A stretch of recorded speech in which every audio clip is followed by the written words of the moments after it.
Yo les bros, bienvenue sur Spatule Bro, je suis le chef et on se retrouve aujourd'hui pour la petite review hebdomadaire de la série HBO The Last of Us, le dernier de nous, je sais pas, traduction à la zob, épisode 3, un épisode ma foi très très beau, très touchant, très émouvant, très très cool. Masterclass, encore une fois, j'en ai marre de dire masterclass, au bout d'un moment ça ne veut plus rien dire, mais c'est pas grave, on va parler de cet épisode, mais avant, petit instant passion bien sûr, oui. C'est l'instant passion.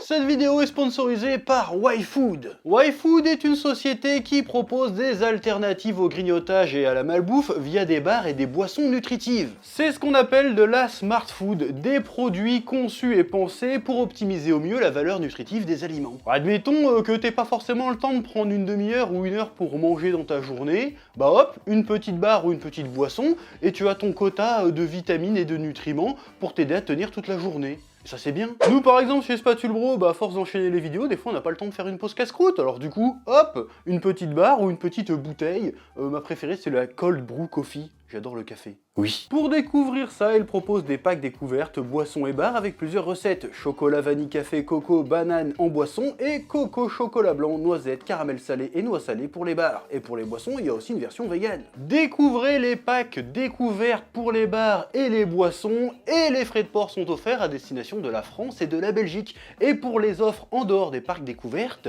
les frais de port sont offerts à partir de 25 € d'achat. Et en utilisant le code SPATULE-YouTube, vous aurez une réduction supplémentaire de 10%.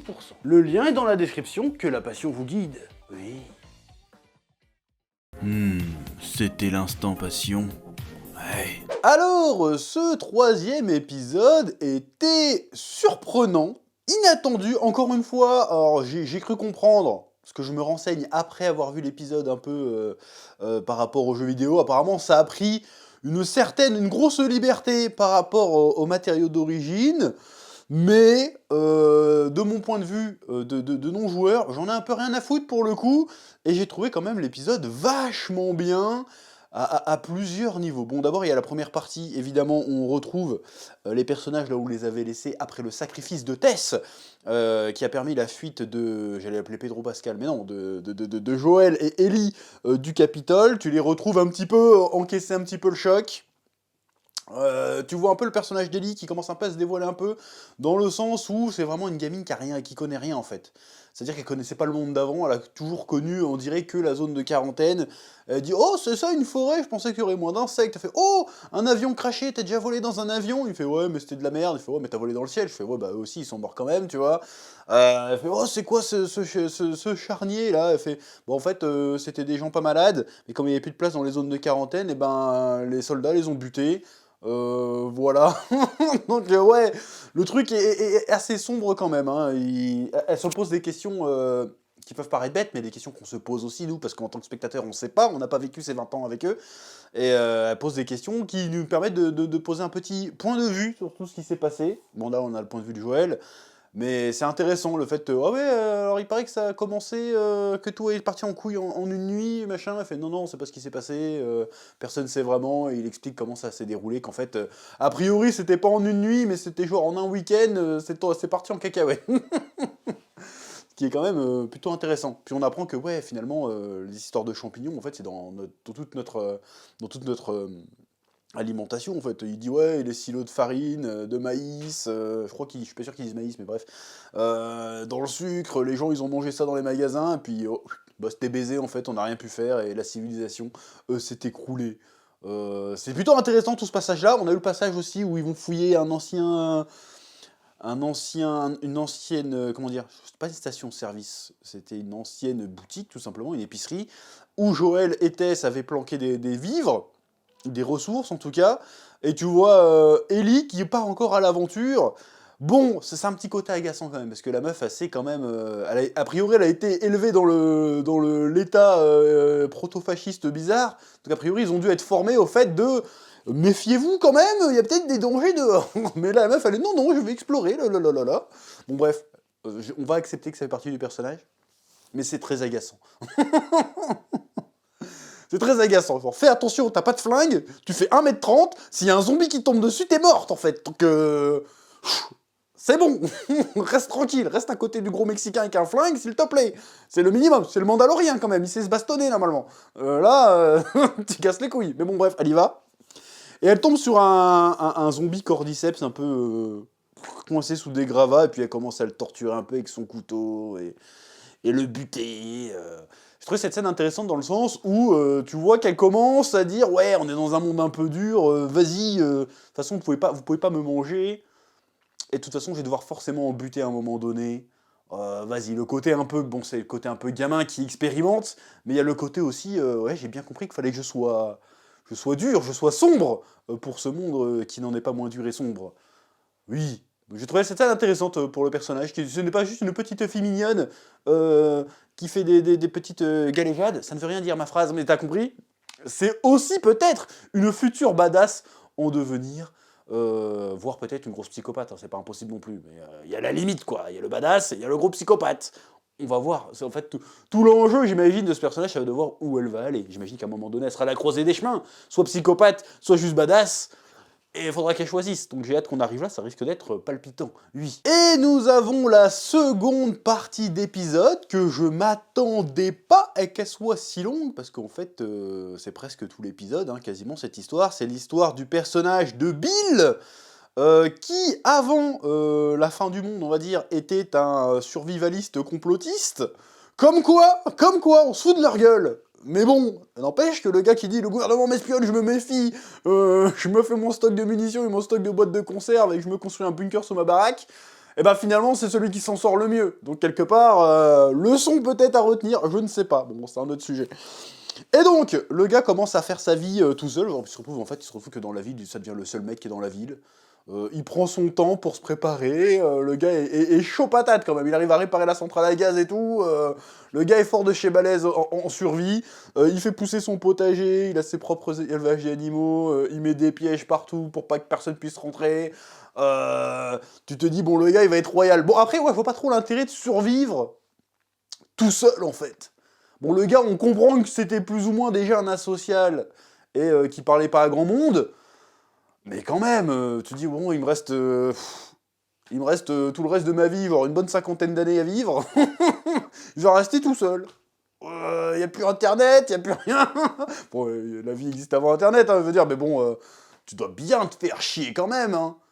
Tu vois de temps en temps qui se marre en faisant exploser des zombies, d'accord, mais quel intérêt, quoi. Je veux dire, au moins, créer un truc et essaye de récolter. Essaye de recruter des gens pour recréer une petite communauté, faire quelque chose. Non, le gars, il reste tout seul comme un connard. Bon, pourquoi pas. Puis, jusqu'au jour où il rencontre le personnage de Frank. J'espère que je mélange pas les prénoms. Mais je crois que c'était Bill et Frank. C'est pas Frank et Bill, c'est Bill et Frank. Il me semble que c'est Bill et Frank.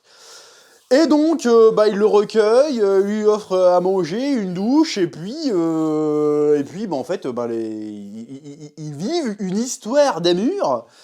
Bon, au début, je l'ai quand même vu un peu venir, le bordel. Je me suis dit, parce que franchement, au début, j'avais des pensées, comment dirais-je. Je me dis, bon, le gars, il est tout seul dans sa cahute depuis plusieurs années, il tombe sur un humain, je me dis, bon, c'est la fin du monde, au bout d'un moment, tant que c'est chaud, ça passe, tu vois ce que je veux dire. Je suis beauf, je suis désolé. Mais je l'ai vu venir, le truc, monsieur. Et donc, enfin bref, voilà, donc c'est deux hommes matures, bien barbus, qui tombent amoureux et qui font leur vie ensemble. Et c'était une super belle histoire, en fait. Vraiment. J'aime bien l'idée, en fait, parce que, bon, déjà, c'est pas juste parce que j'ai vu des trucs déjà sur les réseaux, il y a des vieux aigris, je veux dire, on est en big 2023, ils voient deux barbus qui se font des bisous, ça y est, ils sont là. Bon, à un moment, j'ai eu un peu peur, parce que la scène où ils sont dans le plumard, je fais, ouais, ils vont pas avoir, c'est bon. C'est très bien, d'accord, ils sont amoureux, mais c'est bon, on n'a pas besoin de voir toute la scène, c'est bon, quoi. J'avoue, j'ai fait avance plus 10, hein. J'ai eu peur à un moment donné qu'on voit trop de trucs, je veux dire, c'est bon, quoi. Mais bref, je sais plus ce que j'étais en train de dire à la base. Donc oui, alors il y en a, j'en ai vu qui gueulent, ouais, encore propagande, machin, on s'en fout, là, c'est pas le sujet, en fait. Si l'épisode avait été que ça, j'aurais dit, bon allez, pourquoi pas, et encore on s'en fout, tant que l'histoire est bien, on s'en fout. Et là, l'histoire est vraiment bien, et l'histoire fait sens avec tout le reste, en fait. Déjà, ça montre que dans le monde de The Last of Us, finalement, même si c'est la fin, comment dire, de la civilisation telle qu'on la connaît, c'est pas tellement la fin du monde, parce que dans cet univers, il reste quand même des parcelles de bonheur, c'est-à-dire qu'on a deux personnes qui ont eu la chance de se trouver dans ce contexte compliqué de fou, et qui ont réussi à vivre une vie entière d'un bonheur presque insouciant, en fait. Ils ont eu une belle vie malgré tout ça, en fait, parce qu'ils se sont trouvés, parce que ils avaient un contexte, tout ce que tu veux. Bon, je trouve que c'est quand même des bâtards qui sont restés que à deux. Ils auraient pu trouver des gens, tu vois, pour faire une petite communauté et être plus en... comment dire, être plus en sécurité, finalement, quoi qu'après, il y a des histoires d'infectés et tout, bon, c'est un bordel, mais ça prouve que, quand même, la civilisation s'est écroulée, mais l'histoire du monde n'est pas terminée tant qu'il y a encore des histoires à vivre, des choses à vivre, dans un monde où tu dirais qu'il n'y a plus d'espoir, mais en réalité, non, il y a encore une possibilité de vivre une belle vie, de vivre une bonne vie, d'avoir une bonne raison de vivre. Et donc ces deux personnages ont vécu une vie, une très belle vie. Même tout le long de l'épisode, je me suis dit, ok, là, ils sont heureux, ils sont mignons, tout ce que tu veux. Mais je me dis, à quel moment ça va partir en couille, en fait? Parce que pour moi, ça allait finir tragiquement. Bon, ça finit un peu tragiquement, mais c'est pas du tragique. Je me suis dit, à un moment donné, ils vont se faire attaquer, ils vont se faire défoncer, ou il y en a un qui va se faire mordre par un zombie, ou un truc comme ça. Je m'attendais à un truc comme ça. Et en fait, ce moment n'arrive jamais. On te fait croire qu'il va arriver, notamment quand il y a une petite attaque de pillards à un moment donné. Mais en fait, ça n'arrive pas, en fait. Ils vivent vraiment toute leur vie ensemble. Bon, ils imaginent qu'il y a des hauts et des bas, mais a priori, ils sont vraiment très super heureux. Et ils finissent par mourir de quasiment de vieillesse, en fait. C'est-à-dire qu'il y a le plus jeune, c'est Frank, qui se retrouve, a priori, malade du cancer. C'est-à-dire qu'ils ont vécu plus de 20 ans ensemble. Non, si, 20 ans ensemble. Et qui dit, bon, j'ai pas envie de rester crevé dans mon... j'ai pas envie de me laisser dépérir, donc vas-y, aujourd'hui c'est ma dernière journée, j'ai décidé que j'allais mourir ce soir. Donc ils vivent leur vie, leur dernière journée et tout, et t'es super accroché par le truc, tu vois, tu dis, oh putain, c'est trop triste et tout. Et j'étais sûr qu'à la fin, le Bill allait se suicider aussi, tu vois. Et donc, ouais, il y a la scène un petit peu, bon, c'est un peu larmoyant, mais ça va, c'est pas too much. Ils ont pas fait trop dans le pathos, c'était sobre, c'était respectueux, c'était juste une très bonne histoire, super bien racontée.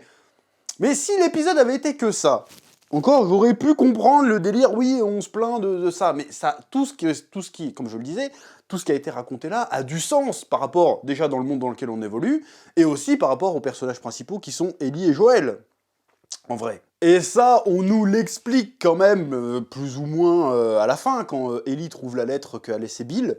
Bill ou Frank? Non, Bill, je crois que c'est Bill, hein. Et il lui dit, ouais, au début, j'étais content que tout le monde soit mort parce que je détestais les gens, et en fait, je me suis rendu compte que j'avais tort, et qu'en fait, les mecs comme nous, et là, il parle à Joël, les mecs comme nous, un peu bourrus, un peu dangereux, un peu préparés, un peu déter, on existe parce qu'on a une mission, on est là parce qu'on a des choses à protéger, il faut qu'on trouve ce qu'on doit protéger. Et d'ailleurs, il lui parle de Tess aussi dans la lettre, il fait d'ailleurs, ouais, fais tout ce que tu peux pour protéger Tess. Bon, pas de bol, mauvais timing, la Tess, elle est cannée. Donc il dit, là, qu'est-ce qu'il fait le Joël? Il sort dehors, il fait, oh, il est pas bien, il fait merde. Parce que le message l'a touché, déjà. Je pense que déjà, en arrivant dans la ville de Bill et de Frank, je pense qu'il voulait trouver un certain réconfort en voyant des visages amicaux, il se rend compte qu'ils sont morts, et du coup, ce réconfort-là, il va pas l'avoir. Et en plus, il lui dit ça, et il fait, merde, qu'est-ce que c'est quoi ma vie en fait maintenant? Parce que j'ai pu... Tess, elle est morte. Bon bah maintenant, ma vie, ma nouvelle mission, c'est de protéger, a priori, de protéger la gamine, de protéger Ellie. C'est pour ça qu'il va voir, il fait, vas-y, montre-moi ton bras. Il fait, bon, ok, elle est toujours pas morte, elle est toujours pas transformée en zombie, bon allez. C'est qu'il y a vraiment une chance de sauver quelque chose, de sauver... Je vais la protéger. Et puis je vais aller chercher mon frangin en même temps. Donc il y a quand même toute une histoire, tout ce qu'on nous a raconté avait du sens. Mais après, c'est ça le problème. C'est ça que j'ai un petit peu peur, c'est que finalement, avec cet épisode et la fin avec Joël qui décide finalement de continuer à protéger Ellie, même si je pense qu'il l'aurait pas abandonné, mais qui continue à protéger Ellie et qui va aller chercher son frère avec la voiture et tout, et finalement on n'a pas fait le tour du sujet en fait avec le personnage de Joël, au final. Bon, on va voir comment il va assumer cette nouvelle mission et ce rôle. Et je me dis, bon, bah c'est bon, tout est dit en fait. Tu vois ce que je veux dire ou pas?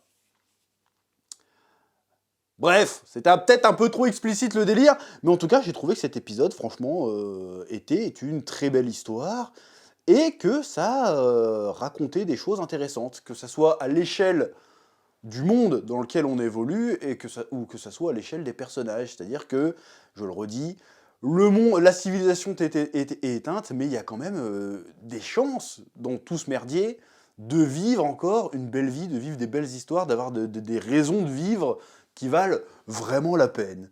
Voilà. Bon, il me semble que là où ça diffère totalement avec du jeu vidéo, si j'ai bien compris, c'est que le personnage de Bill, ça se trouve c'est Franck et je me trompe, non c'est Bill, que le personnage de Bill, normalement, est encore vivant au moment où Joël et Ellie arrivent. Mais qu'apparemment, si j'ai bien compris, parce qu'encore une fois, je connais pas le jeu, qu'apparemment c'était juste dans le jeu, c'était évoqué que le gars était homosexuel, quoi. Mais qu'on ne nous avait pas raconté sa vie plus que ça. Et là, bah, ils ont pris le choix de, non, vas-y, on va raconter leur vie. Et finalement, bah, j'imagine que le personnage sert plus ou moins le même objectif dans la série que dans le jeu, c'est-à-dire de donner, comment dire, de motiver Joël quelque part en disant, vas-y, je me suis rendu compte que la vie valait le coup d'être vécue parce qu'il fallait que j'ai quelque chose à protéger. Faisant de même, surtout que le Joël a perdu sa fille et tout. Donc il y a un côté reconstruction, il y a un côté faut se retrouver, il y a un côté développement de personnages qui est très intéressant. Voilà. Bon, on n'a pas eu trop de zombies ni trop de méga actions dans l'épisode, évidemment. Mais bon, en même temps, tu vas pas mettre un zombie tous les coins de rue. Même dans The Walking Dead, t'as pas des zombies, t'as pas tous les épisodes où ça canarde de partout, tu vois. Donc voilà. Donc ouais, pour le coup, un très très bon épisode qui, je pense, va marquer les esprits pendant un moment. Parce que l'histoire, c'est une putain de bonne histoire, c'était une très jolie histoire, c'est tout. Encore une fois, moi j'ai beaucoup aimé cet épisode. Bon, il était un peu long quand même, mais j'ai beaucoup aimé cet épisode. Voilà, si le jeu propose des histoires comme ça, bah, il faudrait qu'un jour que je jette un œil à ce jeu, parce que franchement, pour l'instant, on a eu 3 épisodes, ce qui nous est raconté est franchement super intéressant et super bien fait. Voilà, c'est à peu près tout ce que j'avais à dire pour cette semaine sur The Last of Us. Encore une fois, c'était vraiment très très bien, et j'espère que c'était que le début. C'est-à-dire que là, c'est bon, on se chauffe, et qu'après, ça va partir... et que ça va être incroyable, parce que pour l'instant, c'est franchement une belle réussite. Alors, je sais pas en termes d'adaptation ce que ça vaut, mais en termes de fiction pure, pour l'instant, je suis conquis. Bref, comme d'habitude, je vous laisse le soin de mettre un petit pouce bleu, un petit commentaire pour me dire ce que vous avez pensé de cette review, ce que vous avez pensé de cet épisode, ou tout simplement pour le référencement. Jetez un œil au lien de notre sponsor du jour, YFood, dans la description. Et puis je vous dis à très vite sur Spatule Bro pour de nouvelles aventures. Oui!